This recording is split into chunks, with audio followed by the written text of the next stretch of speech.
Hey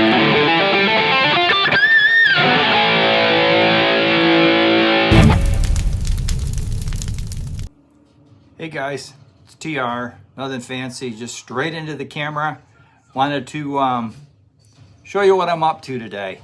Here, let's point this down here where I'm working, using my wife's cutting board, don't tell her.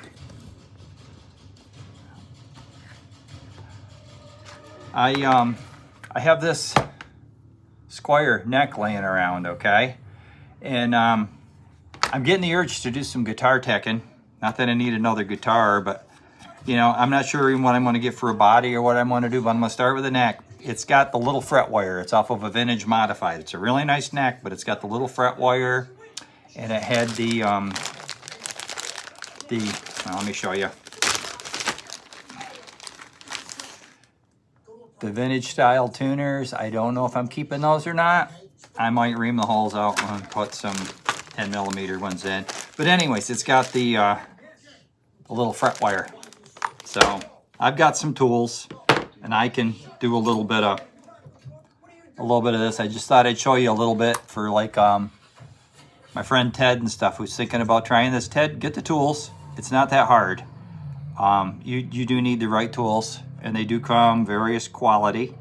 My thought is, my son gave me these for Christmas. Some of the tools are better than others. The ones that are kind of cheap, when they break, I'm going to replace with better tools. So what I'm doing is I'm heating this up to break any glue or bond that may be in there.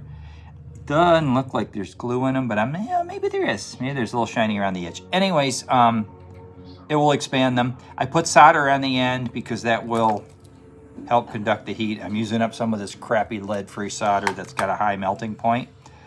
Melting is not the problem. It's the high melting point when you try and solder components with it. It cools off too fast, and then you end up with bad solder joints. So we heat the fret up, heat the crap out of it, right? Then we get this special fret pulling set of pliers. We get a little grip in here, and whoops, there she goes. She went flying. Just that easy. Yeah, this isn't the one I just took out, it's another one. But anyways, and you can see they come out. When I get done, I will take my radius blocks. I'm going to double check the radius. Should be 9.5, which would be this one. And I will put some little crisscrosses on here with chalk. I'll take you along. I'll show you a little bits as I do it. How's that sound? Yeah, why not? I don't usually do how-to videos. This is kind of a half, you know, I don't have a good setup. I'm here at the kitchen table, but yeah, I have a shop in my basement, but it's cold and wet down there. I don't want to be cold and wet. I will have to go down there when I do the frets, though, because I use my drill press for pressing the frets in. And I do glue my frets, because a brand new fret job that's never had frets, yeah, tapping them in maybe okay, but I'm going to be going back into slots that are already established. The other thing, too, is, I don't know if you can see or not, this had the filler on the sides, and they just ever so slightly nipped the edges of those tangs and did the fillers. I don't have a nipper.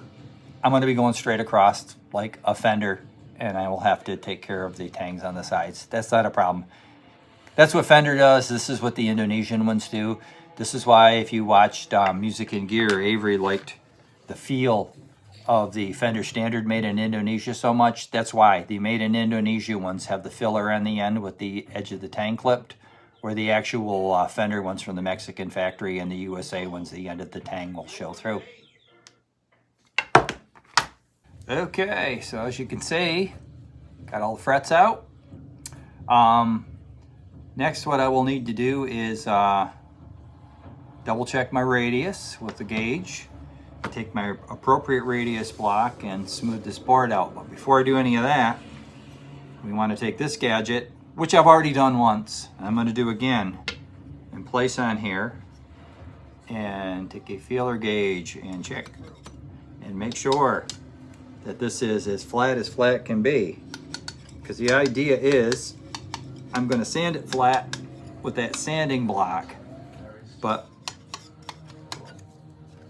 I want it as close to perfect as it can be for starters, so that the sanding block is only taking off what is absolutely necessary. And I'm hoping it's going to mostly just be the little ridges that got popped up from where the little pointy tangs of the frets came out. So anyhow, what we'll do for that is, since it is telling me it's perfectly flat, take a little bit of this chalk. I'll do some crisscrosses back and forth on this.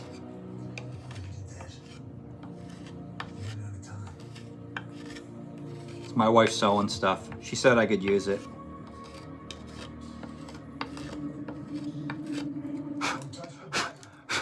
So that I can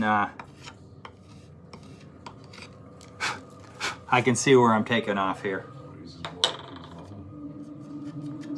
And that's what I'll do, something like that. Yes, I'm not an expert.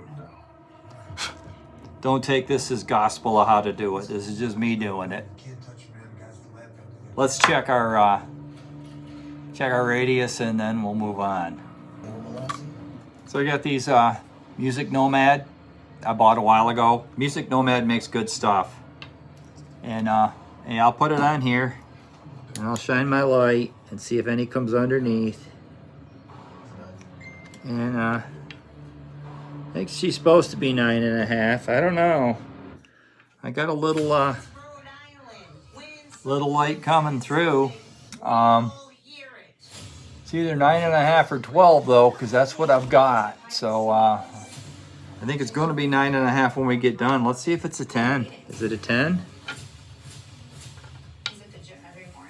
10 might be a little too curvy too. Is it 12? Could be a 12. I have a 12-inch block.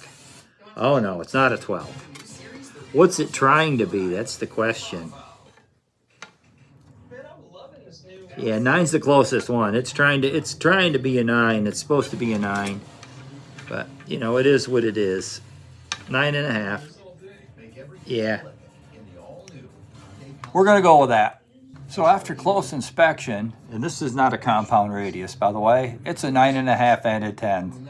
Some areas the 10 looks good, some areas the 9.5 looks good, which exactly is why the reason I'm going to take some sandpaper to it, because yes, it's not perfect, and it won't be perfect when I get done, but hopefully it will be closer. But 9.5 is what they were shooting for. That's pretty close. And would I go with the 10? Possibly, but I only have a 9.5 block, not a 10, so I would say it's 9 3/4. It's going to be 9.5 when I get done. So I got my sandpaper on here, my adhesive. It's just like, I think it's 320 or something. I'm not even sure. I don't think it's labeled on it, is it? It should be. Yeah, 320. It's a big roll. I use it usually for fret levels. But hey, you know, would I get more aggressive if this wasn't a board that's already finished? Yeah, but I don't think I really need much on this because it's an established board, and I realize I have to try and keep it straight, keep down the center. Like I said, I don't usually do instructional because that's not me, but I'm more discussion. But anyways, we're going to do this, and it's going to be close enough for government work. And yeah, I think that's it for today. Part 2 of the frets are going to come. I got to get some more Roncinol, and that is the naphtha substitute of choice that Dave's World of Fun Stuff uses, and I like Roncinol too, and I'm running low. So see you guys. Let me jump this in here. Future me. You see it's done already. I haven't done it yet, and it's done already. This tool I saw on StuMac, how to make it. It's a piece of a fret. So you take one of these, you put a little cut in the tang, you bend it at a 90, and then you take your grinder and you grind all the little cleats off of it. Now what is it? It's a tool that is a depth gauge. You can also use it to clean out too. You can see I'm getting the leftovers out of there. But it's also a depth gauge, because what I'm finding is I think these are going to be deep enough. Now this is a Jescar fret. I've got Fender frets coming. I will have to compare the length of the tang, because it may not be a valid measuring tool. You really should have one made out of your same frets. But yeah, I learned that from watching a StuMac video. And great little tool. Just a little tip that in there. There he is. I will see you guys with part 2. We'll see how this comes out, and there may be many parts because we're gonna build this into a nice guitar, I think. I'm thinking graffiti yellow with a black pickguard single pickup of some sort. Yeah.